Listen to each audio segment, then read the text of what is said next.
दोस्तों, 34 साल तक बंगाल पर राज करने वाली वामपंथी सरकार को ख़त्म करने वाली पार्टी आज खुद सत्ता से बाहर हो चुकी है। हाँ, वही टीएमसी, वही ममता बनर्जी जिन्होंने कभी पूरे बंगाल की राजनीति बदल दी थी, लेकिन 2026 वेस्ट बंगाल इलेक्शन ने सब कुछ बदल दिया। और अब सबसे बड़ी ब्रेकिंग न्यूज़ ये है कि शुवेंदु अधिकारी पश्चिम बंगाल के अगले मुख्यमंत्री बनने जा रहे हैं। यानी एक ऐसा नेता जो कभी ममता बनर्जी का सबसे भरोसेमंद साथी था, आज वही टीएमसी सरकार के अंत का चेहरा बन चुका है। आखिर ऐसा क्या हुआ कि टीएमसी का मजबूत किला टूट गया? कैसे एक ग्रास रूट पार्टी सत्ता के शिखर तक पहुंची और फिर उतनी ही तेजी से नीचे गिरी? समझेंगे आज के बंगाल इलेक्शन की पूरी कहानी। दोस्तों, आज पश्चिम बंगाल की राजनीति की बात होती है तो एक नाम सबसे पहले सामने आता है, तृणमूल कांग्रेस यानी टीएमसी। एक ऐसी पार्टी जिसने 34 साल पहले पूरी राजनीति को बदल दिया और ममता बनर्जी को दीदी से सीधे देश की सबसे ताकतवर महिला नेताओं में शामिल कर दिया। लेकिन सवाल है, आखिर टीएमसी बनी कैसे? कांग्रेस से अलग होकर ममता बनर्जी ने नई पार्टी क्यों बनाई और आज क्यों टीएमसी का भविष्य सबसे बड़े संकट में दिखाई दे रहा?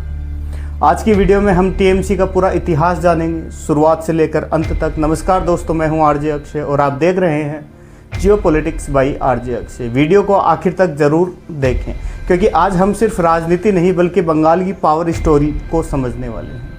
टीएमसी को समझने के लिए पहले बंगाल की पुरानी राजनीति को समझना जरूरी होगा।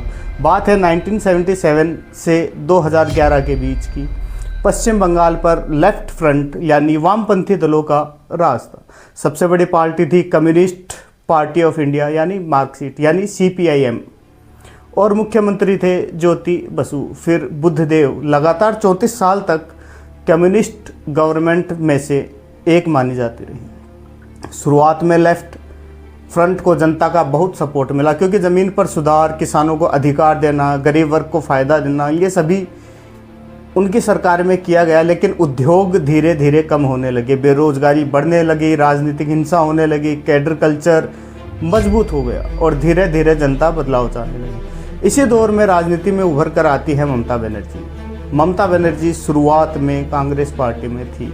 वो अपनी अग्रेसिव पॉलिटिक्स और सड़क पर आंदोलन करने के अंदाज के लिए जानी जाती थी। 1984 में उन्होंने बड़ा राजनीतिक धमाका किया जब उन्होंने सीपीआईएम के दिग्गज नेता सोमनाथ को चुनाव में हराया। उस समय ममता बनर्जी को बंगाल की फायर ब्रांड नेता कहा जाता। लेकिन धीरे धीरे उनका कांग्रेस नेतृत्व से टकराव बढ़ने लगा। 1 जनवरी 1998 ममता बनर्जी ने कांग्रेस से अलग होकर अपनी एक नई पार्टी का गठन किया, all India Trinamool Congress. TMC की असली ताकत बनी सिंगूर और नंदीग्राम आंदोलन।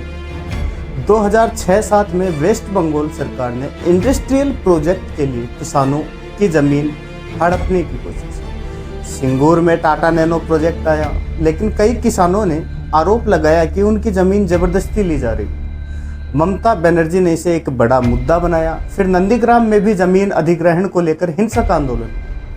इन आंदोलनों ने लेफ्ट सरकार की इमेज खराब कर दी, ममता बनर्जी को गरीबों का नेता बना दिया और वहीं टीएमसी के राइज का एक टर्निंग पॉइंट।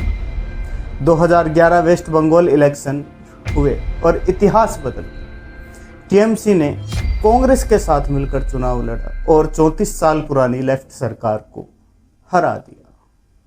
ममता बनर्जी पश्चिम बंगाल की पहली महिला मुख्यमंत्री बनी। ये सिर्फ एक सरकार बदलना नहीं था, ये बंगाल की पूरी पॉलिटिकल आइडियोलॉजी बदलने जैसा था।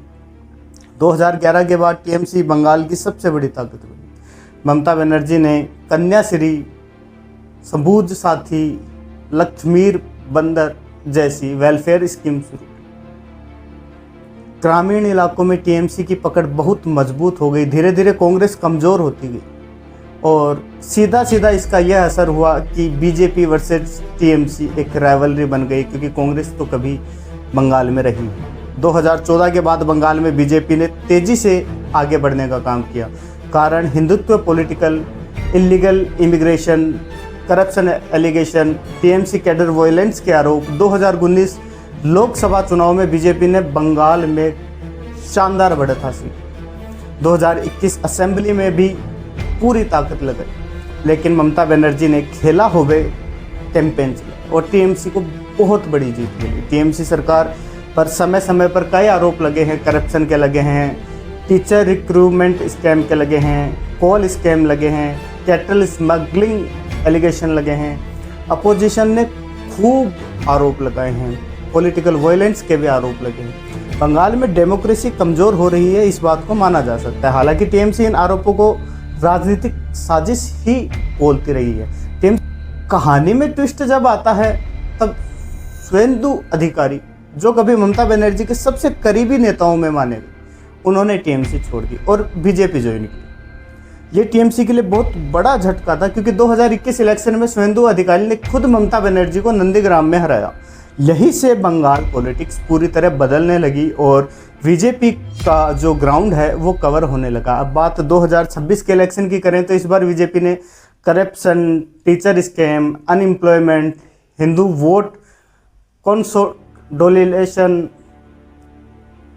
जैसे मुद्दों पर जोरदार कैंपेन चलाया और दूसरी तरफ टीएमसी इसका कोई जवाब नहीं दे पाई। इलेक्शन रिजल्ट ने पूरे देश को शॉक कर दिया, चौंका दिया पूरी तरीके से। रिपोर्ट के अनुसार बीजेपी ने 207 सीटें जीती है, जो कि बहुमत से बहुत ज़्यादा है। 15 साल पुरानी ममता सरकार को पूरी तरह बैकफुट पर ला दिया। और सबसे बड़ी ब्रेकिंग न्यूज़ ये है कि शुवेंदु अधिकारी पश्चिम बंगाल के अगले मुख्यमंत्री बन गए हैं। उनका शपथ ग्रहण समारोह आज 9 मई को सुबह 11 बजे हुआ है।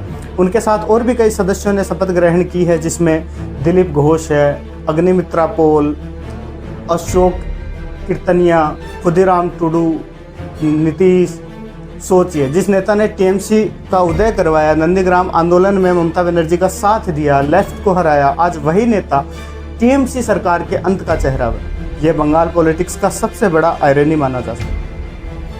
अब सवाल यह है कि क्या ममता बनर्जी की राजनीति खत्म हो जाएगी? यह सवाल इसलिए भी उठता है क्योंकि वो इस बार दोनों जगह यानी नंदीग्राम और भवानीपुर दोनों जगह से अपनी सीट हार चुकी है और उन्हें हराने वाले और कोई नहीं बल्कि खुद शुवेंदु अधिकारी है। देखिए, इतिहास बताता है कि ममता बनर्जी बहुत आसानी से हार मानने वाली नहीं। उन्होंने सीएम पद से इस्तीफा देने से तो मना किया ही किया, साथ ही धमकी दी कि इंटरनेशनल कोर्ट में भी जाऊंगा। खैर, वेस्ट बंगाल के गवर्नर ने उनके मंत्रिमंडल को बर्खास्त कर दिया और अब ममता दीदी बंगाल की सीएम नहीं है। उन्होंने कांग्रेस छोड़ी, नई पार्टी बनाई, 34 साल पुरानी सरकार गिराई। तो राजनीति में कमबैक की संभावना हमेशा रहती है, लेकिन फिलहाल बंगाल पॉलिटिक्स में पावर शिफ्ट साफ दिखाई दे रहा है। तो दोस्तों, टीएमसी की कहानी सिर्फ एक पार्टी की कहानी नहीं है, यह है राइज, पावर, पॉलिटिकल सर्वाइवल की कहानी है। एक ग्रास रूट मूवमेंट जो सत्ता तक पहुंचा और फिर उसी सत्ता से उसे दूर किया गया। अब देखना यह होगा कि क्या बीजेपी बंगाल में स्टेबल गवर्नमेंट ला पाएगी? क्या बंगाल में अब हिंदुओं पर जो अत्याचार हुए हैं वो रुक जाएंगे? क्या बीजेपी घुसपैठियों को रोक पाएगी? और क्या बंगाल में पॉलिटिकल मर्डर रुक जाएंगे? क्या बंगाल में जो मंदिर बंद हैं, जो सालों से बंद रहे हैं, क्या वो फिर से खुल जाएंगे? क्या शुवेंदु अधिकारी एक नया बंगाल मॉडल देंगे? कमेंट करके ज़रूर बताएं। अगर वीडियो पसंद आए हो तो लाइक करो, शेयर करो और जियोपॉलिटिक्स बाय आरजे अक्षय को सब्सक्राइब जरूर करें। मैं हूं आरजे अक्षय, मिलता हूं अगले वीडियो में। जय हिंद, जय भारत।